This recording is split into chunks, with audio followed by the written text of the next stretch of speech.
사랑하는 자들아, 하나님이 이같이 우리를 사랑하셨은즉 우리도 서로 사랑하는 것이 마땅하도다.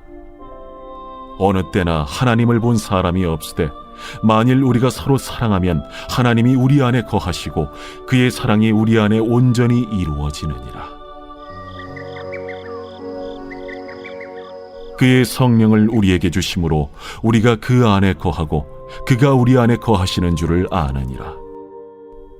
아버지가 아들을 세상의 구주로 보내신 것을 우리가 보았고 또 증언하노니 누구든지 예수를 하나님의 아들이라 시인하면 하나님이 그의 안에 거하시고 그도 하나님 안에 거하느니라.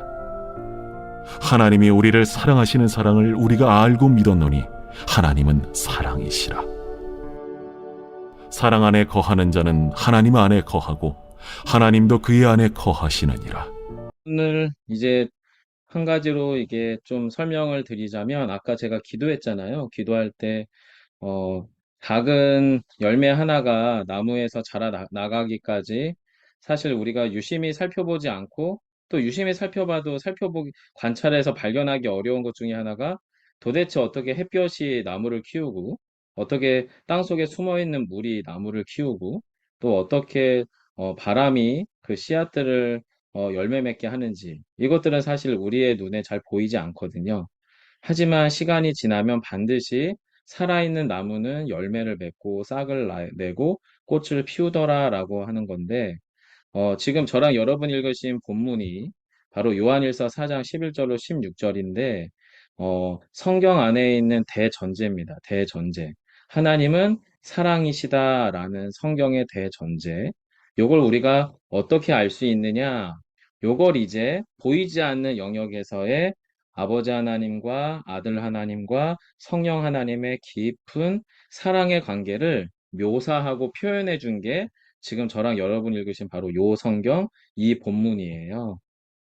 마치 보이지 않는 생명의 기운들이 나무에 깃들어서 열매를 맺게 하듯, 그래서 그 나무가 살아있다는 것을 우리에게 알게 하듯, 하나님의, 삼위 하나님의 그 사랑의 연합, 그리고 그 사랑의 깊은 교제 안에서 그 사랑이 우리 안에 깃들어져서, 아, 우리가 하나님의 사람이구나, 우리가 사랑을 소유한 사람이구나, 이것을 설명해주는 본문이 바로 요 요한일서 4장 11절로 16절이다라고 볼 수 있습니다.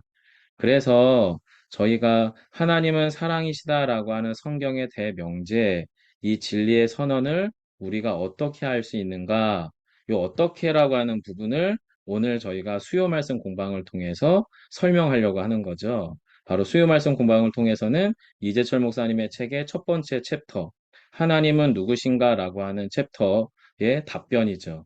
성경을 통해서만 하나님을 알게 된다는 거예요. 성경은 하나님만이 진짜 참사랑의 원천이심을 알게 하고 믿게 하고 또 그 하나님을 사랑할 수 있게 합니다. 라고 하는 것을 오늘 저랑 여러분이 이 책을 통해서 살펴보려고 하는 거고, 그리고 나서 주일날은 요 요한일서 4장 11절로 16절의 본문 안에서 하나님의 사랑이라고 하는 것이 이미 삼위 하나님 안에 있어요. 그래서 아버지 하나님과 성령 하나님과 또 아들 하나님, 바로 성령 안에서 예수 안에서 완전한 그 사랑이 예수 그리스도를 통해 어떻게 해요? 우리 안에 들어와서 우리 안에서도 그 사랑이 어떻게 해요? 완전해진다라고 하는 것이 본문의 내용이고, 이 내용을 가지고 저희가 이번 주일에 함께 나눌 이야기는 영원한 참 사랑이신 하나님으로부터 흘러넘치는 그 사랑, 이 사랑이 우리 안에 깃들 때에만 우리 안에서도 진짜 사랑이 흘러간다. 요거를 이제 저희가 주일날 나누게 될 것 같아요. 그래서 여러분, 주일날 본문의 키워드는 크게 두 가지입니다. 하나님의 사랑인 그의 사랑에 관하여, 두 번째는 그 사랑 안에 거하는 자. 이 두 가지 키워드로 저희가 주일 본문을 다루게 될 거고요. 자, 그럼 오늘 다루려고 하는 내용으로 들어가 보면, 왜 이재철 목사님은 왜 성경을 통해서 왜 성경인가 한마디로 하나님의 사랑을 설명하는 데 있어서 왜 성경인가, 요 부분을 사실은 요 책 부분에서 이제 출발을 할 때 그렇게 시작을 하는 거예요. 왜 성경이 중요한지, 또 왜 성경만을 통해서만 하나님을 알 수 있게 되는지, 이것들을 이제 이야기하면서 이야기를 하는 내용들이 쭉 나오는데 그걸 저는 제 식으로 크게 세 가지로 정리를 했습니다. 왜 성경이냐면 성경만이 하나님을 우리에게 알려주는 유일한 책이기 때문에 그렇습니다. 이걸 다른 말로 계시의 책이라고 부릅니다. 내비게이션이 아주 오래되면 그 내비게이션은 자신이 저장해 놓은 지도만 가지고 있겠죠. 그럼 새로 생긴 빌딩이나 새로 생긴 목적지를 찾아가는 데는 오래된 내비게이션은 아무 쓸모가 없습니다. 뭘 해야 되냐면 업데이트를 해야 되는 거죠. 근데 이 성경이라고 하는 것은 하나님께서 스스로 당신이 누구신지를 우리에게 설명해 주시기 위하여 이 땅 가운데 기록해 놓은 유일한 책입니다. 즉, 성경이야말로 하나님께 가는 유일한 길인 거죠. 그래서 우리는 성경을 통해서만 하나님을 알 수가 있어요. 즉, 하나님이 누구시냐라고 하는 질문을 누군가 했고, 또 여러분 스스로가 하나님은 누구지? 라고 할 때 성경의 어느 한 부분, 요한일서 4장은 하나님은 사랑이세요 라고 말을 한 거죠. 자, 그럼 왜 하나님이 사랑이신지 이걸 이제 알려주는 책이 뭐냐? 그게 성경이다 라고 이해해 주시면 되는데, 자, 그런데 여러분, 여기서 성경을 성경으로 읽기 위해서는 세 가지의 출발점이 필요합니다. 첫 번째 출발점이 뭐냐면 바로 이건데요. 하나님을 알아가는 첫 번째 출발점은 한번 빈칸에 적어 주셔도 좋고 프린트물을 보시고 참고하셔도 좋은데요. 하나님을 알아가는 첫 번째 출발점은 우리 스스로 하나님을 발견하고 알아가는 것이 불가능하다는 것을 꼭 기억해 주셔야 됩니다. 저는 지금 하나님 믿고 있는데요. 예, 여러분은 하나님을 믿고 계세요. 또 저희는 하나님을 알지요. 근데 저희가 처음부터 알았느냐? 그렇지 않습니다. 우리는 누군가로부터 전해진 하나님을 알게 됐습니다.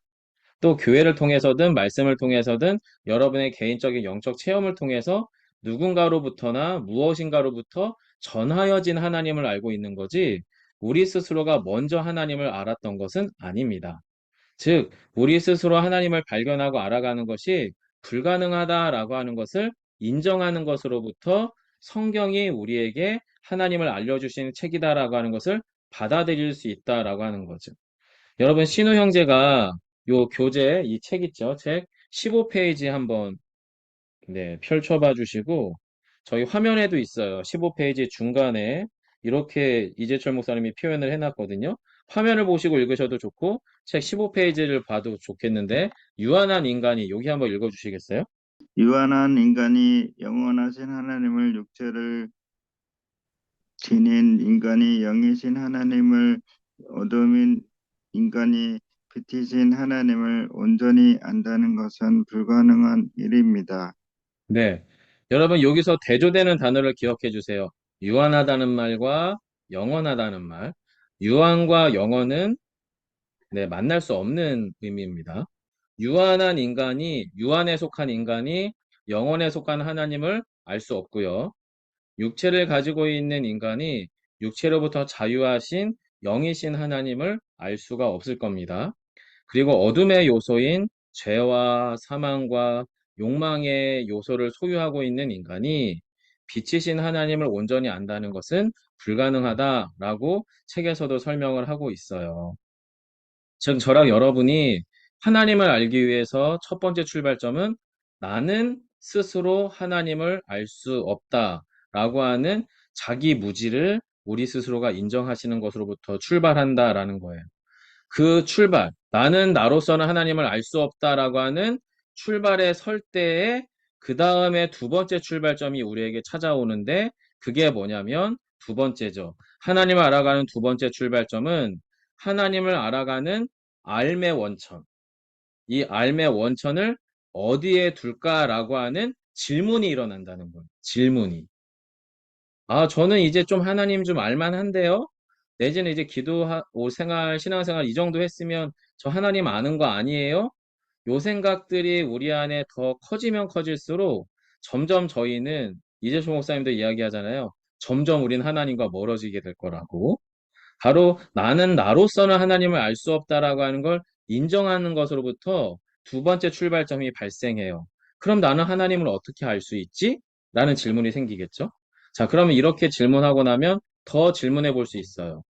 나는 하나님을 어떻게 알 수 있지? 질문하고 나서, 그렇지.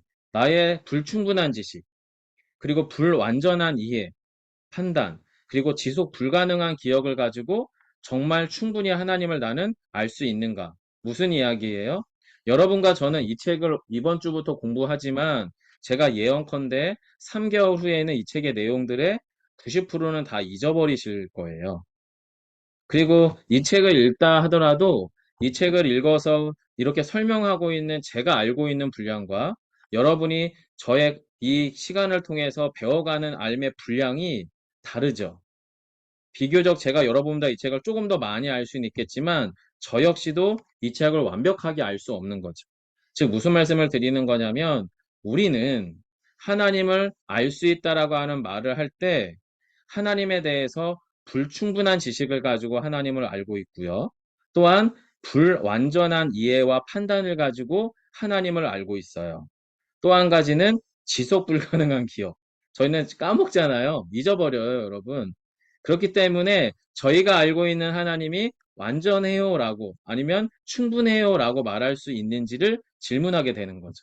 첫 번째 출발점은 나 스스로는 하나님을 알 수 없습니다로부터 출발하면 그러면 나는 하나님을 어떻게 알 것인가? 라는 질문이 생기고 나는 하나님을 어떻게 할 것인가라고 하는 질문이 생기면 나 자신을 보게 될 때 나의 불충분한 지식, 불완전한 이해, 판단, 지속 불가능한 기억을 가지고 내가 하나님을 말하고 있다는 게 얼마나 위험천만한 건지를 깨닫게 되는 거죠.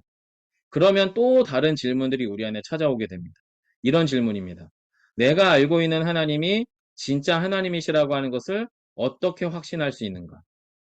그리고 내가 지금 하나님 믿는다니까요. 내가 하나님 안다니까요. 그렇게 내가 확신하면 정말 그분이 성경에 말하는 하나님이 되시는 건가?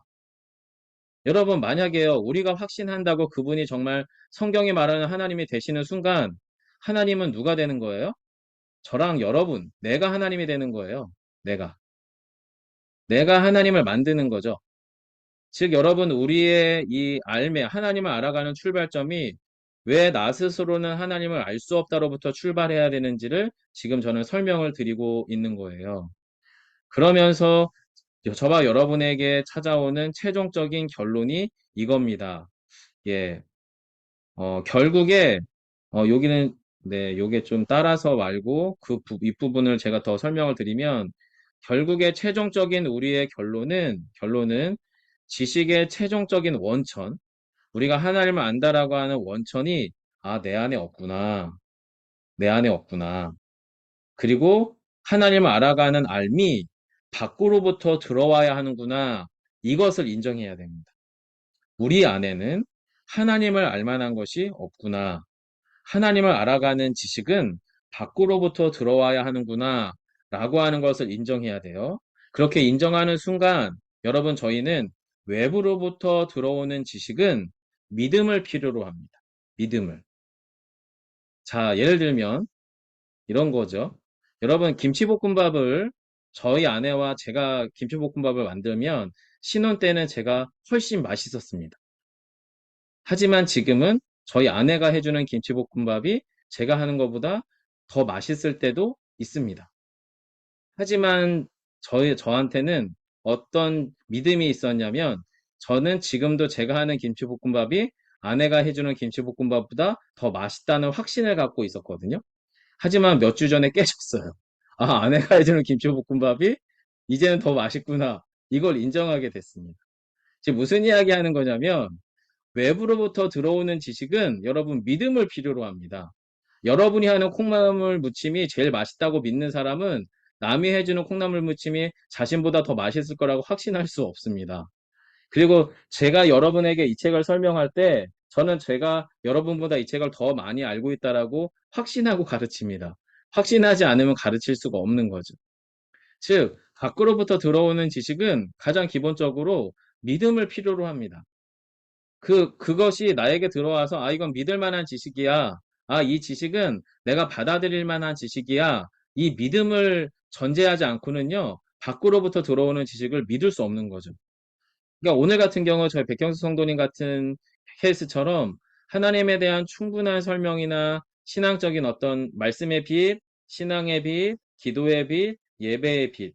적어도 이 자리에 계신 다른 분들은 저희 경숙 성도님보다는 더 많은 시간 말씀의 빛과 기도의 빛과 또 예배의 비단에 비추임이 있었기 때문에 우리 안에서 우리가 알게 모르게 믿음이 자라고 신앙이 자랐기 때문에 우리는 지금 믿어지고 있는 거지만 아주 냉정하게는 지금 믿음이라고 하는 게 전혀 작동되지 않는 상태에서는 하나님에 대한 알물 출발할 때에는 그 지식에 대한 믿음을 필요로 한다. 그 얘기를 지금 하는 거예요. 자, 그러면서 이재철 목사님이 16쪽에 이렇게 이야기를 합니다. 제가 화면을 읽어드릴게요.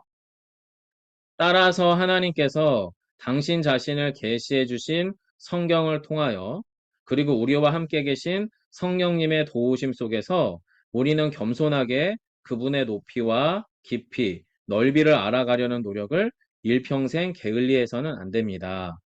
이 사실을 깨닫지 못할 때 우리는 하나님을 다 알았다는 자만에 빠져버릴 것이고 그 순간이야말로 실은 우리가 하나님께로부터 가장 멀리 떨어져 있게 됩니다. 그러므로 하나님이 누구신지 그 해답을 구하려 하기에 앞서 우리는 하나님이 누구신지 알 수 없음을 기억해야 합니다.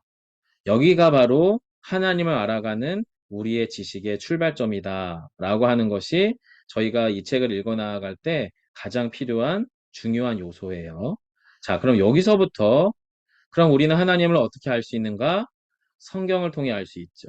그래서 하나님이 누구신가를 창세기 말씀을 통해 하나님을 발견해 가려고 하는데 오늘 본문에서는 이재철 목사님이 이 책에서 주로 창세기 본문을 통해서 하나님이 어떤 분인지를 설명하기 때문에 요 내용들을 다루려고 합니다. 자, 하나님이 누구시냐? 첫 번째입니다. 하나님은요, 창조주 하나님이십니다. 창세기 1장 1절이 성경의 맨 첫 장, 첫 절이 이렇게 하나님을 설명합니다. 태초에 하나님이 천지를 창조하시니라. 그리고 여러분이 이 책을 읽으셨으면 기억하겠지만 이재철 목사님께서도 태초라는 단어, 하나님이라는 단어, 천지라는 단어, 창조라고 하는 단어가 한글로 적혀 있을 뿐이지 이 단어들은 인간의 이성으로 이해할 수 없는 신비의 단어다라고 하는 것을 설명합니다. 실제로 그렇죠. 여러분, 태초라고 하는 시간은 우리가 알 수도 없고 설명할 수도 없는 시간입니다. 하나님이라고 하는 분은 알 것 같지만 모르는 거죠. 여러분의 배우자도 알 것 같지만 모를 때가 많잖아요. 여러분의 배로 낳으신 자녀들도 이놈을 알 것 같다가도 모를 때가 많잖아요. 그리고 어제까지는 익숙했던 그 어떤 길이 갑자기 낯설어질 때도 있고요. 어제까지 너무나 좋았던 그 사람이 너무 낯설어지고 어려워질 때가 있단 말이죠. 눈앞에 있는 대상도 그러한데 하나님을 우리가 충분히 알 수 있다? 저는 불가능하다라고 확신합니다. 그리고 이제 이어서 천지라고 하는 이 개념도 이 땅과 하늘이라고 하는 이 개념이 얼마나 거대하고 얼마나 그것이 확장성이 큰지 인간의 이성으로 가늠하는 게 불가능하다라고 하는 설명들을 책에서 이재철 목사님이 하지요. 창조라고 하는 단어도 마찬가지입니다. 그러면서 18페이지에서 이렇게 창조주 하나님에 대한 어떤 지점을 설명하죠. 제가 읽어드릴게요. 인간의 이성으로는 도저히 파악할 수 없는 신비로운 네 단어로 된 창세기 1장 1절의 말씀 앞에서 어떻게 해요? 우리는 겸손해질 수밖에 없습니다. 왜요? 이 말씀은 분석이 불가능한 대상이기 때문에. 처음부터 이 말씀 1장 1절은 우리로 하여금 뭐를 필요로 합니까? 믿음을 필요로 한다는 거예요. 처음부터 믿음의 대상이라는 거죠. 자, 믿음의 대상이라고 하는 것은 우리에게 질문을 던지는 거죠. 이 1장 1절을 우리가 믿을 수 있을까? 믿기로 결정할 수 있을까? 그러면서 이렇게 이 책이 이야기하죠. 성경의 첫 구절인 이 말씀을 믿느냐? 다시 말해, 하나님께서 저와 여러분의 창조주이심을 믿느냐, 아니냐에 따라서 인생의 과정과 결과가 너무 달라진다라고 이야기를 하고 있어요. 자, 여러분, 저희가 앞에서 오늘 아침에 찬양 두 곡을 같이 공유해 드리고 또 요 강의안을 요약 정리해서 올려드리면서 저희는 계속 이 찬양 가사 안에서 하나님의 사랑에 대한 고백들을 공유하는 찬양들을 사실은 나눈 거지요. 저는 하나님에 대해서 우리가 알 수 없다라고 하는 겸손함을 가지기 시작할 때 우리는 그 하나님을 어떻게 알아야 될까에 대한 질문이 생기고 하나님을 어떻게 알까라는 질문이 생길 때에 성경이 분석의 대상이 아닌 믿음의 대상으로 들어온다는 것을 경험한 것 같고요. 성경이 믿음의 대상이 되어서 그 성경 안에 있는 하나님이 저의 믿음의 대상이 시작될 때 저의 인생과 가정이 너무 달라졌다는 것을 느끼게 되거든요. 즉, 저랑 여러분 안에서 하나님이 창조주 하나님이시라고 하는 것을 믿음으로 받으시기를 간절히 축복을 드립니다. 자, 두 번째, 성경은 하나님이 어떤 분인지를 이렇게 답을 합니다. 하나님은 부성과 아버지됨이죠. 모성, 어머니됨을 함께 지닌 분이시며 완전한 참 부모입니다. 여러분, 사실 이 두 번째 이 전제가 이게 참 죄송하고도 복잡하게 오염되어 있는 명제예요. 이 부성과 모성을 또 완전한 참부모라고 하는 말들을 이단들이 그렇게 잘 써요. 이단들이. 뭐 하나님의 교회라던가 통일교라던가 이런 데서 이런 단어들을 너무 많이 혼용해서 써버린 나머지 사실은 되게 많이 오염된 명제가 이거예요. 하나님은 부성과 모성을 함께 지닌 분이시며 완전한 참 부모입니다라는 말. 자, 근데 이것을 왜 이단들이 오염을 잘 시키냐면 우리 안에 저와 여러분을 포함한 대부분의 그리스도인들 안에 성경이 말하는 남성성에 대한 오해가 있어요. 그리고 성경이 말하는 여성성에 대한 오해가 있고 왜곡이 있어요. 그리고 가장 본질적으로는 성경이 말하는 부모상이 세속적인 부모상과 혼재되어 있어요. 그래서 우리가 하나님으로부터 부성을 느낀다고 말할 때, 모성을 느낀다고 말할 때에 이 부성과 모성에 대해서 우리는 자꾸만 오해하고 착각하는 지점들이 생기기 마련이더라는 거죠. 이 부분을 쉽게 설명드리기 위해서는 두 가지 단어만 설명을 드릴게요. 부성이라고 하는 단어에는 진리, 공의, 그리고 정의라는 단어만 집어넣으시면 돼요. 진리, 공의, 정의. 하나님의 아버지됨은 선명한 진리로부터 그리고 또 온전한 공의와 참 정의라고 하는 면으로부터 아버지됨이 드러납니다. 즉, 모든 죄의 결과가 죽음이라고 하는 것은 하나님의 아버지됨, 바로 진리와 정의와 공의의 측면에서 아버지됨에 의해서 인간과 인생 가운데 주어진 결과입니다. 반면에 모성이라고 하는 것은 국률, 자비, 자애, 사랑 이런 단어로 설명이 될 수 있습니다. 그리고 이 사랑이라고 하는 부분은 용서를 포함하겠죠. 자, 그래서 여러분 저희가 성경적인 남성성과 성경적인 여성성을 기억할 때 금요 기도회 때 저희가 룻기서를 같이 말씀을 나눴잖아요. 룻기서에 등장하는 성경적인 남성성을 제일 잘 보여준 사람이 바로 보아스였습니다.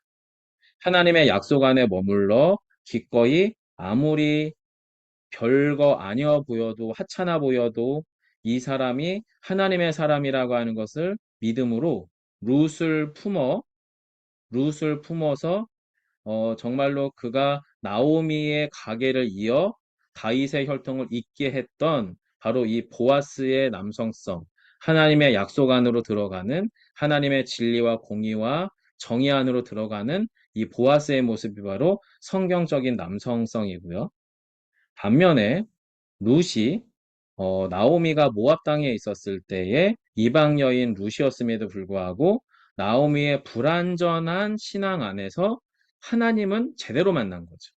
나오미는 불완전한 하나님을 전달했는지 모르지만 이방 며느리였던 룻은 그 나오미로부터 진짜 하나님을 만나죠. 그래서 자신이 만난 진짜 하나님의 사랑 안에 깊이 들어가 그 역시도 그의 약속을 붙들고 어떻게 해요?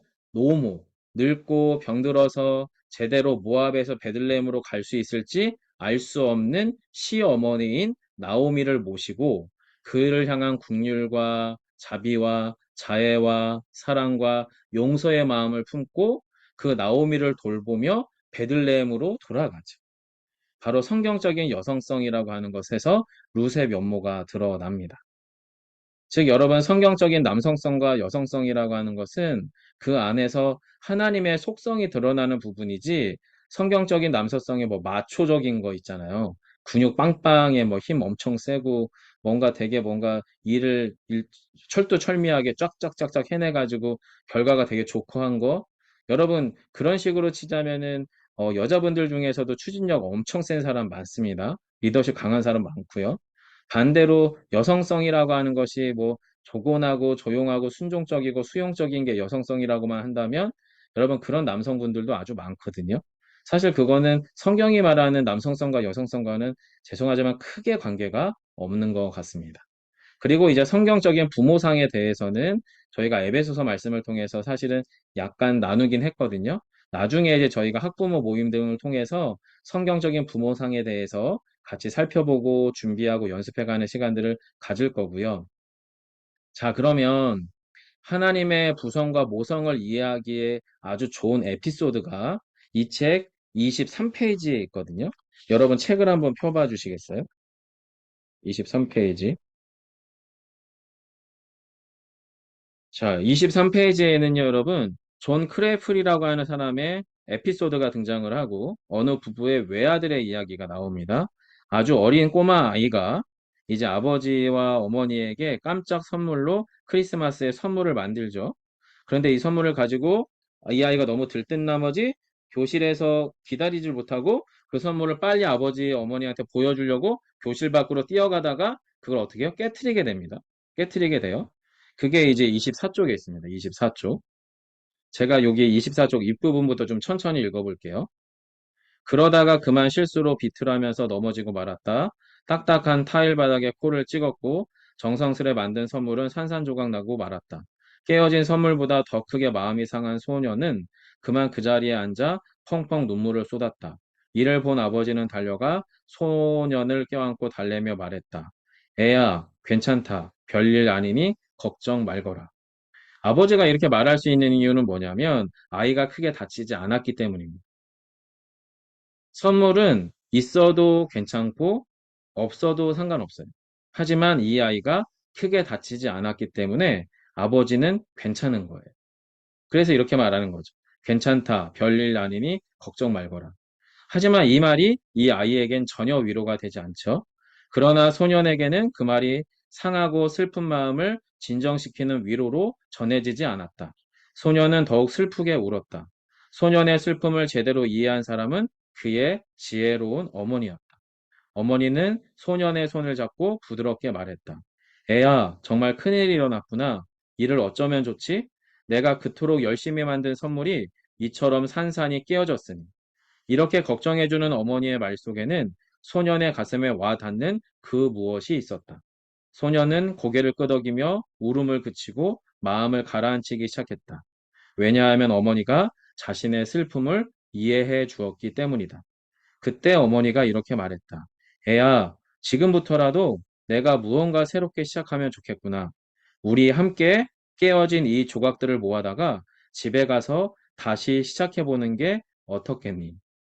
어머니의 그 섬세한 사랑과 배려로 힘을 얻은 소년이 그 깨어진 조각들로 다시 시작하였음은 물론이다. 그러면서 이렇게 이 에피소드의 결론을 맺어가죠. 그대의 인생이 실패하여 산산조각 났을 때, 그래서 절망의 늪속에서 남몰래 눈물 흘리고 있을 때, 하나님께서는 그대 등이나 한번 두드리시며 괜찮으니 걱정 말라고 말씀하시는 것만으로 그치는 분이 아니다. 모성의 하나님께서는 그대의 절망 속으로 찾아오셔서 그대와 함께 속상해 하시고 그대와 더불어 아파해 주신다.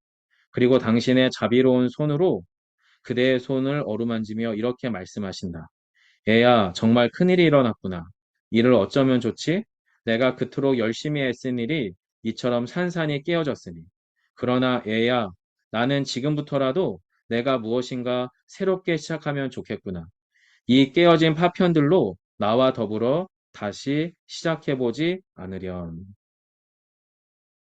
여러분, 이것이 하나님께서 부성과 모성을 함께 지니신 완전한 참 부모로서 우리에게 보여주는 모습의 아주 드라마틱한 에피소드라고 저는 확신을 합니다. 바로 이 하나님의 아버지 되심과 어머니 되심이 공존하였기 때문에 이 아이와 같이 깨어진 인생을 회복할 수 있는 가장 완벽한 길은 두 가지였어요. 아버지 하나님께서 아버지 되심을 통해서 진리로, 구원으로 이끌 수 있는 구원의 길을 열어놓으시고, 이 구원의 길로 직접 들어설 수 없는 인생들이기 때문에 그 구원의 길로 들어서게 하기 위한 어머니 되심을 통해서 하나님의 그 구원의 길을 알고 계신 아들이신 예수 그리스도께서 십자가의 죽음과 부활을 통해 이 아이를 구원의 길에 끌어 올려 놓으신 거죠. 마치 구원의 궤도 위에 십자가와 부활이라고 하는 두 바퀴를 통해서 이 어린아이와 같은 깨어진 인생의 존재를 들어 올리셔서 하나님의 구원의 길에 세워놓으신 거죠. 그래서 하나님의 아버지 되심과 어머니 되심은 우리라고 하는 인생의 깨어진 인생을 온전하게 되돌릴 수 있는 유일한 사랑이에요. 그리고 완전한 사랑이죠. 즉 하나님이 누구시냐라고 한다면 그 일들을 행하시기를 아주 오래전부터 작정하셨던 창조주 하나님이죠. 왜냐하면 태초로부터 계시니까. 말씀으로 모든 걸 창조하실 수 있는 창조의 하나님이시니까. 그 하나님은 동시에 우리라고 하는 깨어진 인생을 가진 소년과 같은 우리 인생들을 아버지 되심과 어머니 되심을 가지고 완벽하게 사랑하시는 분이 되신다라고 하는 이야기를 하는 겁니다. 이어서 여러분 세 번째로 구약성경 창세기는 하나님이 누구시냐라고 할 때에 하나님이 복 주시는 분이라는 거예요. 복 주시는 분. 여러분 이러면서 이 책에서는 두 가지를 구분하자고 말해요. 기복적인 것과 기복주의는 다르다라는 이야기를 합니다. 인간은 기본적으로 기복적입니다. 결핍을 채워가는 방향으로 움직일 수밖에 없기 때문에 기복적이라고 말해요. 이건 틀리거나 잘못된 게 아니라 그냥 인간의 본성 자체가 결핍을 싫어하기 때문에 기복적일 수밖에 없어요. 그런데 기복주의는 달라요. 기복주의는 뭐냐면 모든 것을 복의 관점에서 또는 결핍을 충족하기 위한 방식으로 모든 걸 사고하고 말하고 행동하고 결정하는 것을 우리는 기복주의라고 말합니다. 즉 이건 틀린 거예요. 하나님은 하나님의 사람들에게 무조건 복을 주시기 때문에 잘 돼야 되고 성공해야 되고 돈 많이 벌어야 되고 병 안 걸리고 건강해야 되고 자녀들이 잘 돼야 되고 세상 가운데서 승리만 해야 된다. 이런 식의 설교, 이런 식의 가르침, 이런 식의 교훈은 성경 어디에도 존재하지 않습니다. 성경 어디에도 존재하지 않습니다. 성경은 정확하게는 어떻게 이야기하냐면 이미 그리스도가 우리에게 복 자체가 되었기 때문에 우리는 모든 상황과 형편에 처할 줄 아는 일체의 비결을 배웠다라고 가르칩니다. 즉 우리는 예수 그리스도가 우리에게 복 자체가 되셔서 우리를 하나님의 그 구원의 궤도 위에 올라 태우셨기 때문에 우리가 이 땅에서 잘 돼도 감사하고 안 돼도 감사하고 그리고 안 돼도 잘 돼도 하나님의 사람으로서 이미 복을 누리는 존재다라고 가르치시는 것이 성경이 말하는 복의 기준이다라는 거예요. 그래서 여러분 이재철 목사님이 크게 두 가지를 기억하자고 이야기하죠. 우리의 삶의 목적을 복에 두지 마세요. 행복에 두지 마세요. 왜냐하면 복과 행복은 삶의 수단이 될 수 있지 삶의 목적이 될 수 없다라고 말하죠. 삶의 수단이 복과 행복이 되면 무슨 일이 일어나는 거예요? 삶의 목적이 될 대상이 지워집니다. 하나님 잊어버려요. 가족들 잊어버려요. 자기 자신도 잃어버립니다. 삶의 목적을 하나님께 두고 존재에 두어야지 삶의 목적이 아닌 수단을 목적으로 두면 잊어버린다는 거죠. 그래서 이걸 한마디로 뭐라고 이야기하냐면 여러분은 복을 사랑할 것이 아니라 복을 주시는 하나님을 사랑하세요라고 27페이지쯤에서 이야기를 합니다. 자, 그러면서 여러분 제가 이제 크게 네 번째, 다섯 번째 주제에 대해서 조금 더 강조해서 말씀을 좀 드릴 건데요. 네 번째로 이 책이 이야기하는 하나님은 누구시냐? 한마디로 하나님은 훈련시키시는 분, 다른 말로 연단하시는 분입니다. 하나님은 아주 혹독한 트레이너시죠. 그러면서 이 책에서 이런 문구를 하나 올려놨어요. 편안한 삶을 위하여 기도하지 말고 강한 사람이 되기 위하여 기도하라. 왜냐하면 편안한 삶을 위해서 기도한다고 한들 하나님께서 하나님의 사람들을 편안한 삶으로만 인도하지 않죠. 오늘 새벽 우리 본문에서도 그렇잖아요. 다윗은 지금 엔게디 요새 안에서 지금 사울의 칼날을 피해서 광야 생활 중입니다. 소위 훈련받고 있죠. 그렇게 함으로 하나님은 바울이 또 하나님의 사람인 우리가 또 예수님이 어떤 형편에 처해 있던지 하나님의 사람이 될 수 있도록 훈련시키시는, 트레이닝 시키시는 분인데, 여기서 여러분 제가 여러분하고 같이 나누고 싶어 하는 부분은 요 두 번째 이야기입니다. 욕심과 유혹, 그리고 시험과 연단. 이게 무슨 말이냐면 지금 내가 당하고 있는 어떤 상황들이 욕심과 유혹 때문인가? 그리고 내가 지금 당하고 있는 어려움이 이것이 시험인가? 아니면 연단인가? 요것을 구분할 줄 알아야 된다는 거예요. 그리고 이게 무슨 이야기냐면 하나님께서 하나님의 사람들을 훈련시키고 연단시켜 나가면 어떤 일이 일어나냐면 훈련을 계속 받고 있는 그는 내 안에 일어나는 욕심과 유혹으로부터 떠날 수 있는 힘이 생깁니다. 훈련받고 있는 사람은 욕심과 유혹으로부터 떠날 수 있는 힘을 갖게 되죠. 그게 여러분 이 책에서도 예화거리로 몇 가지 등장을 하잖아요. 그래서 뭐 미스터리 하면서 저기 이재철 목사님이 직장 생활 할 때 유태인들의 그 혹독한 트레이닝 예화가 이야기가 나오는 것처럼 훈련을 받고 있는 훈련생은 자신의 욕심과 유혹으로부터 떠날 수 있는 힘이 그 안에 생기기 시작을 해요. 그리고 그 힘을 가지고 욕심과 유혹을 떠나는 연습을 계속 하기 시작하면 무엇이 생기냐면, 아, 지금 나한테 오는 이 좋은 게 시험거리인지 아니면 연단을 위한 건지를 분별할 수 있는 감각을 갖게 됩니다. 즉, 겉으로 좋아 보이는 게 좋은 게 아니라 이게 사탄의 시험인지 하나님의 연단인지 분별할 수 있는 감각을 갖게 된다는 거죠. 그 감각을 가지고 연단의 과정을 통과하기 시작하면 연단의 과정을 통과하면서 결국에 우리 안에 어떤 일이 일어나냐면, 아, 이 연단의 과정을 통해서 하나님이 원하시는 또 나를 가장 나답게 할 수 있는 가치에 자신을 헌신할 수 있게 되더라라는 거예요. 이거의 가장 대표적인 인물이 누구예요? 모세, 다윗, 아브라함? 네, 그럴 수도 있죠. 아주 노골적으로는 여러분 가장 대표적인 분은 예수님이십니다. 예수님. 예수님의 광야에서의 40일 금식기도 안에서 그의 존재 자체에 욕심과 유혹이 찾아오죠. 왜냐하면 배고팠잖아요. 굶주렸잖아요. 거반 죽게 되었거든요. 그런데 하나님이신 예수님이 자신의 그 육체에 오신 그 욕심과 유혹에 대하여 어떻게 했냐면, 시험은 사단이 주는 거니까, 마귀가 주는 거니까, 그거는 어떻게 피할 길이 없었어요. 육체를 갖고 있는 예수님이. 시험을 받으셨죠. 하지만 분별하셨어요. 시험과 연단을 분별하셨어요. 그리고 시험으로부터는 말씀으로 대적을 하셨고, 연단의 과정을 통과하면서 결국에 당신은 십자가라고 하는 당신의 가치에 자신을 헌신하는 공생애의 삶을 사셨던 거죠. 즉 하나님께서는 하나님의 사람들을 그렇게 훈련시키시는 분이 되신다라고 하는 겁니다. 자, 마지막 다섯 번째예요. 다섯 번째. 하나님은 누구시냐? 하나님은 전능하신 하나님이 되신다라고 하는 이야기를 하십니다. 이 책 안에서 사람의 유한함과 하나님의 무한함을 비교하죠. 그리고 여기서 우리가 조금 더 나아가자고요. 우리는 여러분, 유한함 속에서도 무한함을 추구합니다. 이게 무슨 말씀인지 아시죠? 지식이 초등학생의 지식을 가지고 있다가 우리는 대학생 박사의 지식을 갖고 싶어 합니다. 우리는 매우 작은 통장 잔고를 갖고 있다가 더 많은 잔고를 갖고 싶어 합니다. 우리는 아주 조그마한 아이 하나를 들을 수 있는 힘을 가지고 있었던 근력을 가진 사람이었다가 더 많은 힘을 가진 사람이 되고 싶어 합니다. 무슨 얘기냐면 우리는 우리의 유한함 안에서도 무한함을 추구하는 존재인 거죠. 왜 그러냐면 인간은 기본적으로 자신이 예측 가능하고 통제 가능한 현실 속에 있을 때 안정감을 느낍니다.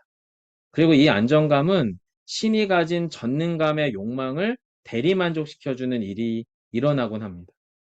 즉, 어떤 엄마가 되게 매우 주도적이고 치밀하고 계획적이어서 자신의 가정에 있는 상황들을 충분히 예측 가능하고 통제 가능한 현실 속에서 그 가정을 쫙 놓으면 사실 이건 제 얘기죠. 제 얘기인데 그러면 저는 가정을 편안하게 느낍니다. 하지만 지난번 말씀드렸던 것처럼 ESTJ와 그리고 ESTP가 모이면 어떤 일이 일어나는지 주일날 저희가 설교 때 말씀을 드렸던 것처럼 저는 그렇게 해서 안정감을 느낄지 모르겠지만 그 어떤 아이는 거기서 깨트려짐을 경험할 수 있는 거죠. 그래서 하나님의 전능하신 하나님이시다라고 하는 것은 모든 게 가능하다라고 하는 말이지만 이걸 우리가 우리식으로 좀 더 깊이 들여다보면 진정한 전능함은 우리의 예측을 벗어나야 돼요. 아브라함의 하나님 보세요. 아브라함의 예측을 벗어나죠. 예수님의 하나님을 보세요. 예수님의 예측을 벗어나십니다. 진정한 전능하심은 예측 불가입니다. 그리고 진정한 전능하심은 통제를 넘어서는 지점에서 시작이 됩니다. 즉, 저와 여러분이 전능하신 하나님이라고 하는 표현을 고백적으로 쓸 때에 그 전능하신 하나님이 우리가 생각하는 범위에 계신 하나님으로 느끼고 싶고 또 그렇게 묶어두고 싶으시다면 그건 아주 잘못된 생각이라는 거죠. 하나님의 전능하심은 우리의 예측을 항상 벗어날 수 있다는 것을 기억해 주세요. 그리고 하나님의 전능하심은 우리의 통제를 넘어서는 것에서 하나님 되심을 드러내게 된다라고 하는 것을 기억해 주세요. 그 부분이 정리가 될 때 저희는 35페이지에서 이재철 목사님의 이 표현을 받아들일 수 있게 됩니다.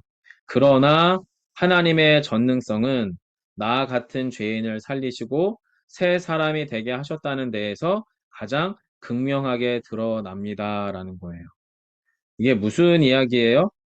하나님의 전능함 때문에 저랑 여러분은 내가 죄인이구나 라고 하는 것을 깨달을 수도 있고요.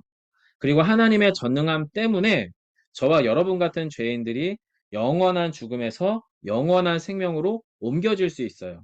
왜요? 이 일은 내가 알 수 없는 일이거든요. 즉 성경에서 하나님의 전능하심은 창조주 하나님과 아버지 하나님 또 아버지 하나님으로서의 그 완전한 부모됨 가운데에서 우리라고 하는 존재를 전혀 다른 하나님의 자녀로 바꿔 놓으시는 일에서 그것들이 아주 분명하게 드러나고 있다라고 하는 거죠. 자, 여러분 이것을 제식의 표현으로 이렇게 좀 길게 좀 정리를 해봤어요. 한번 제가 읽어드릴게요. 하나님이 전능하신 하나님이십니다라고 하는 것을 고백한다는 것은 어떤 의미냐면 하나님을 향한 전적인 전향적 사고, 완전히 뒤집어 엎는다는 거죠. 하나님을 향한 전적인 전향적 사고와 인식은 지구를 반대로 돌리는 일만큼이나 불가능한 기적입니다. 왜 그러냐면 저와 여러분은 기본적으로 우리가 얼마나 추악하고 또 죽음에 붙어 있는 죄인인지 인정하거나 받아들이는 그 마음의 돌이킴, 회심 자체가 불가능한 존재입니다, 여러분. 저와 여러분은요, 회개, 회심, 용서 또는 용서받은, 그리스로부터 용납받음, 이걸 받아들이는 것 자체가 불가능한 존재입니다, 저희는. 왜냐하면 우리 자신이 영원한 죽음에 속한 자라고 하는 것을 우리의 지식을 가지고, 우리의 감각을 가지고 우리는 깨달을 수 있는 존재가 아닙니다. 저희는 여러분, 내가 영원한 죽음 가운데 있었던 존재래. 이거를 우리의 머리의 이성으로 받아들일 수 있는 존재가 아니에요. 저희는. 그리고 동시에 하나님의 전능함이 예수 그리스도를 통해서 우리 자신에게 영원한 생명을 가주어 주었다라고 하는 진실을 또한 마주할 수 있는 힘이나 지식도 우리 안에 없습니다. 그러면 무슨 일이 필요로 하는 거냐면 하나님의 전적인 은혜가 우리 안에 찾아 들어와서 저희가 계속 예배 시간을 통해 찬양을 통해 기도를 통해 또 이런 배움들을 통해 하나님이 어떤 분이다라고 하는 게 우리의 귀에 들려오기 시작을 하고 또 우리의 설교 시간에 또 아니면 기도 시간에 하나님에 대한 실체가 막연하게 느껴지기 시작하면서부터 내 안에 나의 지극히 죄인됨과 자금이 깨달아지고 인정되기 시작하는 어떤 기적이 일어나는 거죠. 아주 미묘한 기적이. 그러면서 우리 안에서 어떤 일이 일어나기 시작을 하는 거냐면, 내가 영원한 죽음에 속한 자였었구나.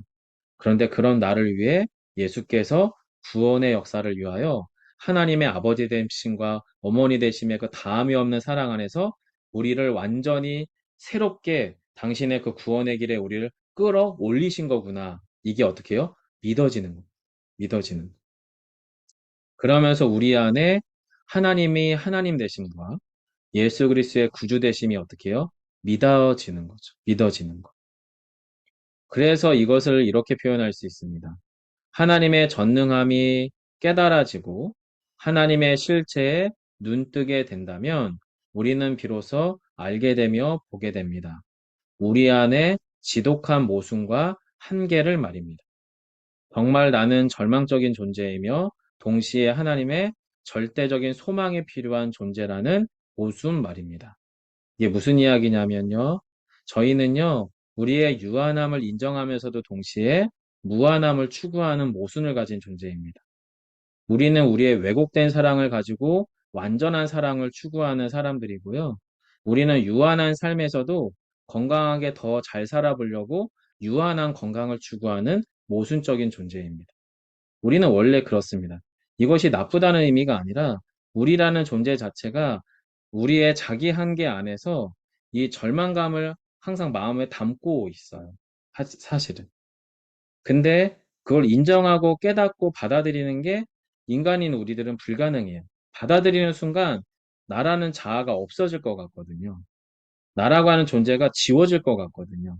근데 성경은 그게 아니라는 거예요. 우리의 죄됨이 우리가 얼마나 죽음에 붙어 있는 존재인지, 우리가 얼마나 하나님의 은혜가 아니고선 살아갈 수 없는 존재인지를 깨닫는 순간, 아, 나는 절망적 존재이지만 동시에 하나님의 절대적 소망이 필요한 존재라고 하는 것을 인정하는 순간, 그 안에 이미 펼쳐놓은 하나님의 다함이 없는 사랑이 우리 안에 폭포수처럼 부어진다. 그 얘기를 하는 것이 성경이다라는 거예요. 그리고 이것들이 깨달아지게 하기 위해서 우리 안에 어떤 일이 일어나야 되냐면, 아, 나는 나로서는 하나님을 알 수가 없구나. 그리고 성경이 말하는 하나님이 누군지 알아야겠구나. 그리고 그 하나님으로부터 그 성경이 말하는 하나님에 대한 지식이 밖으로부터 우리 안에 들어올 때는 믿음을 필요로 하는구나. 내가 하나님을 믿어보고 싶구나. 이 마음의 움직임을 가지고 이 성경을 받아들이는 거죠. 성경을 품는 거예요. 그러면 그 진리 대신 성경이 그 진리 자체로서 우리 안에서 깨닫게 하고 믿게 하고 또 보게 한다라는 겁니다. 여러분 6번 하나님은 예비하시는 하나님이십니다. 7번 하나님은 언제나 함께 하시는 하나님이십니다. 8번 하나님은 져주시는 하나님이십니다. 이건 여러분이 이 책을 꼭 좀 읽어주시면서 하나님의 하나님 되심을 같이 좀 풍성하게 누리기를 바라고요. 오늘의 결론입니다. 이재철 목사님이 결론 부분에서 아빠 하나님이라고 하는 표현을 써요. 이렇게 결론을 내려보면 좋을 것 같아요. 아빠 하나님의 사랑의 실체에 저희가 더 가까이 가야 합니다. 달리 말하면 하나님이 누구시냐라고 하는 질문을 여러분 멈추지 말아 주십시오. 여러분의 예배 시간 안에, 기도 시간 안에, 여러분의 일상 안에서 나는 하나님을 더 충분히 누리고 있는가? 하나님은 누구시지? 이 질문을 멈추지 말아 주세요.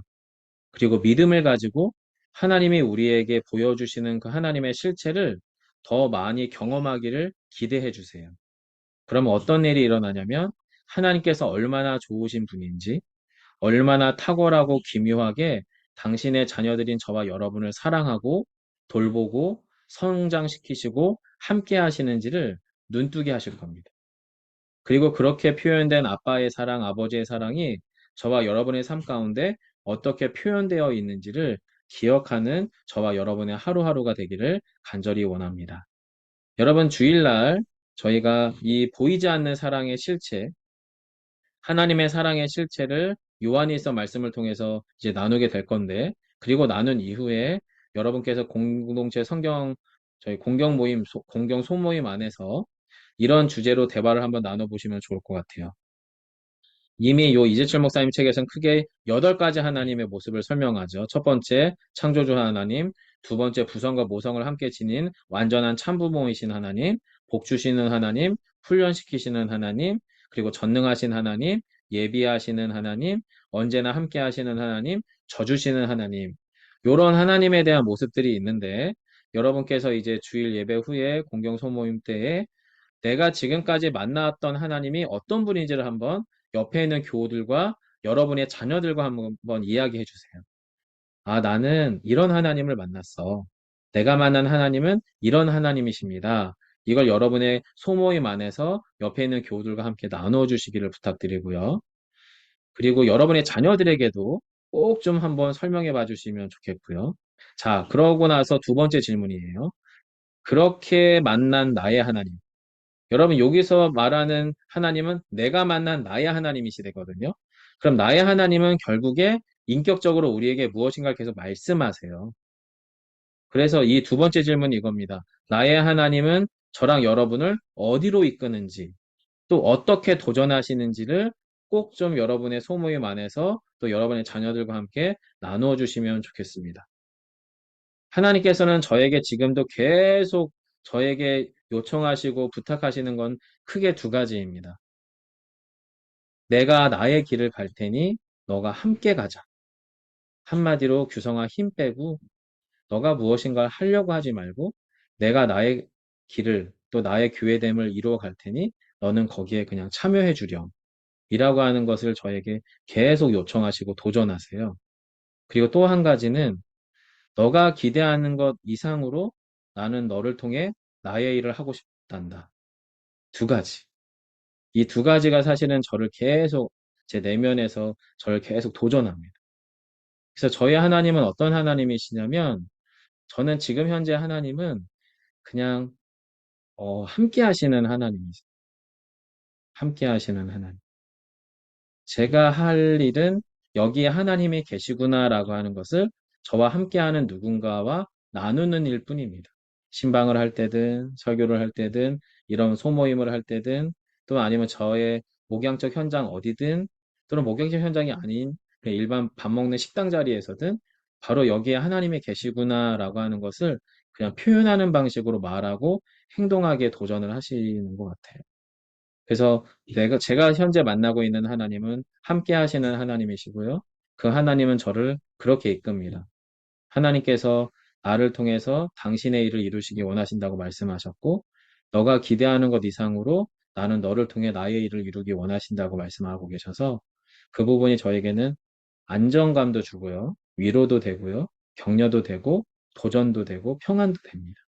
여러분의 하나님도 동일하실 줄 믿는데 그 하나님에 대해서 여러분 스스로가 질문하시고 발견하시고 정리하시는 시간을 가져보기를 소망하고요. 같이 좀 기도하고 오늘 모임을 마무리해 보려고 합니다.